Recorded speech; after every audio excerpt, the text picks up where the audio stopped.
जिसके नाम से चंबल के बीहड़ों में लोग थर थर कांपते थे।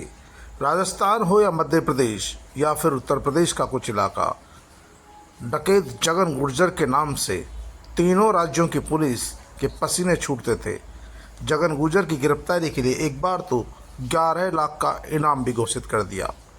एक बार सेवर जेल में कुछ कैदियों ने हमला किया तो 15 कैदियों की अकेले जगन गुर्जर ने ठुकाई कर दी। चीते की सी फुर्ती वाला जगन गुर्जर अपने जीजा की हत्या के आरोपियों को मारने के बाद चर्चा में आया। लेकिन किसी ने सोचा था जगन गुर्जर की मौत एक मामूली से अपराधी विष्णु जाट के हाथों होगी, जो हाइट पर्सनैलिटी में जगन गुर्जर का आधा भी नहीं। जगन गुर्जर 6.5 फीट का, विष्णु जाट मात्र 5.25 फीट का, वजन भी आधा। लेकिन कहते हैं ना, विष्णु जाट का जिगरा बड़ा था। विष्णु जाट पहले भी जगीना हत्याकांड के आरोपी कुलदीप की गोली मारकर हत्या कर चुका था। हालांकि शुरुआती दौर में वो चोरी का काम करता था, लेकिन जगीना हत्याकांड में उसने मुख्य आरोपी को बस में पहली गोली मारी थी। बस वहीं से विष्णु जाट का दिल खुल गया। जगन गुर्जर को मारने वाला विष्णु जाट कोई बहुत बड़ा अपराधी नहीं था। विष्णु भरतपुर जिले के अजान गांव का रहने वाला है और वो पहले बाइक चोरी करता था। बाद में वह कृपाल जगीना के भतीजे पंकज के संपर्क में आया और 12 जुलाई 2023 को चर्चित कुलदीप जगीना हत्याकांड का मुख्य सूत्रधार बना।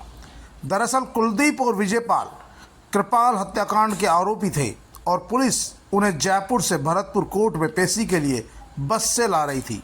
कुलदीप को ठिकाने लगाने के लिए विष्णु मुस्लिम युवकों जैसी वेशभूषा पहनकर जयपुर के सिंधी कैंप से उसी बस में सवार हो गया ताकि कोई उसे पहचान नहीं सके। सफ़र के दौरान वह लगातार फ़ोन के जरिए अपने साथियों को बस की लोकेशन और हर हलचल की जानकारी देता रहा। योजना के मुताबिक जैसे ही बस अमोली टोल प्लाजा पर रुकी, कृपाल गैंग के बदमाशों ने उसे चारों तरफ से घेर लिया। इससे पहले कि बाहर खड़े साथी बस में घुसते, बस की पिछली सीट पर बैठे विष्णु ने उठकर कुलदीप पर पहली गोली दाग दी और इसके बाद लगातार कई फायर किए। इसके तुरंत बाद उसके अन्य साथियों ने अंधाधुंध फायरिंग शुरू कर दी, जिसमें कुलदीप की मौके पर ही मौत हो गई। वारदात के बाद पुलिस ने सीसीटीवी फुटेज के आधार पर पीछा करके उसी दिन खेरिया मोड़ से विष्णु को घेर लिया। इस दौरान विष्णु ने फिर पुलिस पर फायरिंग की, लेकिन पकड़ा गया। फिलहाल पिछले 3 साल से अजमेर की इसी जेल में सजा काट रहा था, जहां अब उसने डकैत जगन गुर्जर की हत्या करके सनसनी फैला दी।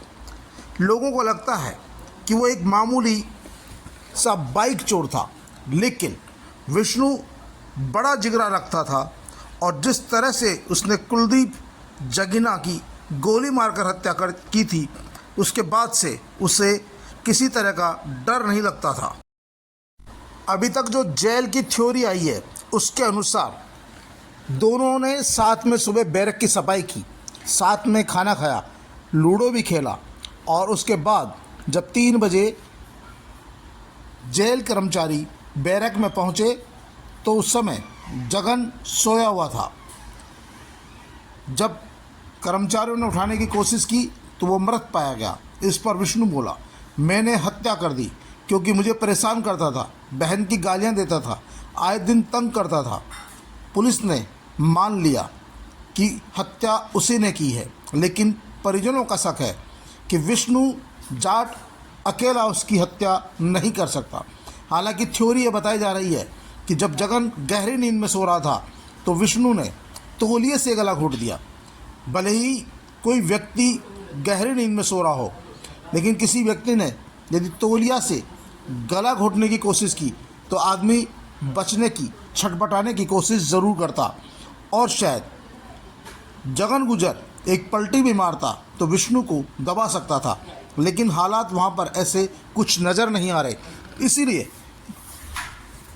जगन गुर्जर के बेटे आसाराम ने सरकार से इस पूरे मामले की सीबीआई जांच की मांग की है। उनका कहना है कि इस पूरे प्रकरण की सीबीआई जांच हो, उनके और उनके परिवार को सुरक्षा दी जाए।